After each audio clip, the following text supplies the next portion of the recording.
faster ways of doing bridge abutment. I know there's faster ways of doing bridge abutments. You can get this, I think I've seen it, sheet styrene, concrete paneling. Looks like a foundation, or molded like a foundation, or something that had been molded in a form. I think I've seen it somewhere before, at the hobby store. So you can probably buy that. You can buy commercially cast bridge piers and abutments and things like that, but there's just something, this is just fun. A little time consuming, but it's just fun to do. And that's the wonderful thing about model railroading. You can do it almost any way you like, whatever your imagination suits you. So, and this is what suits my imagination.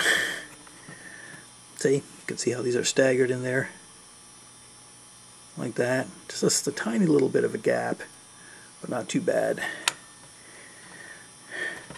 Maybe it's a bit too wide a gap. Maybe these kind of tolerances wouldn't be acceptable in real life, but I'm looking for the effect.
Okay, I've got this all glued together. I'm gonna just take some piece of 60 grit sandpaper and just take this block and sand it smooth on the flat side.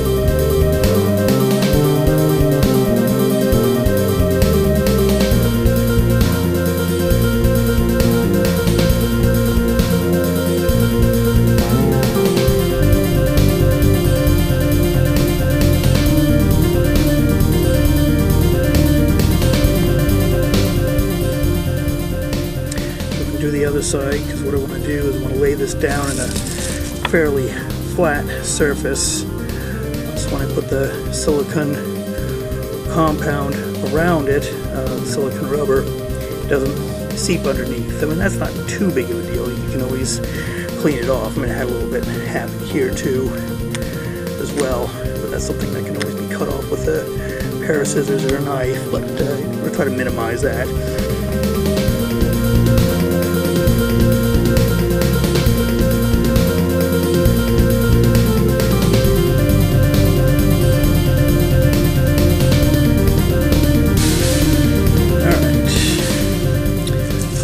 Sand the edges a little bit, get those a little bit smoother. It'll be easier to take the mold off when it's done.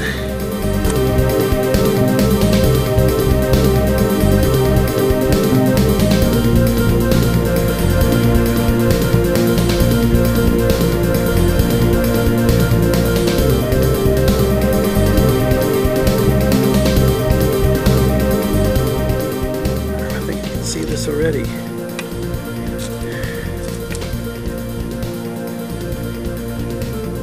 Just like that. That's how it's gonna look. Maybe able to skew it a little bit, but yeah. Just like that. Alright. I'm gonna take some finer sandpaper. Okay. 100 grit. I'm just going to smooth this down a little bit more.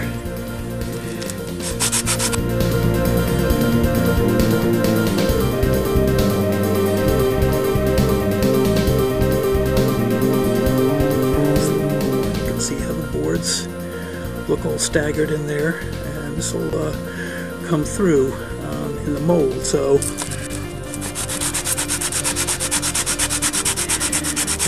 cast the pretty pieces, you'll see the individual boards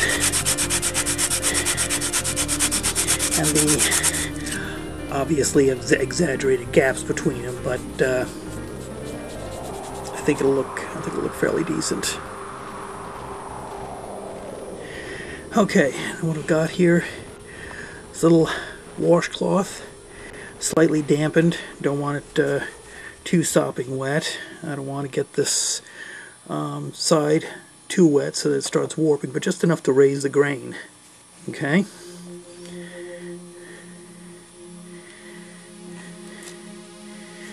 This might be kind of hard to see out there on the camera, but I'm just wiping it, getting it slightly wet so it exaggerates the grain, so we can see that already a little bit just from it being wet. But once this is dry, I'm going to give this a shot of urethane, polyurethane, to seal it, because the latex rubber contains water in it, and I don't want it swelling this up, at least not before the first or couple of layers have a chance to dry. So I'll give this some, about 2 or 3 coats, light coats of urethane to seal it off. So anyway, I'm going to let this dry, and I think that's it for this session.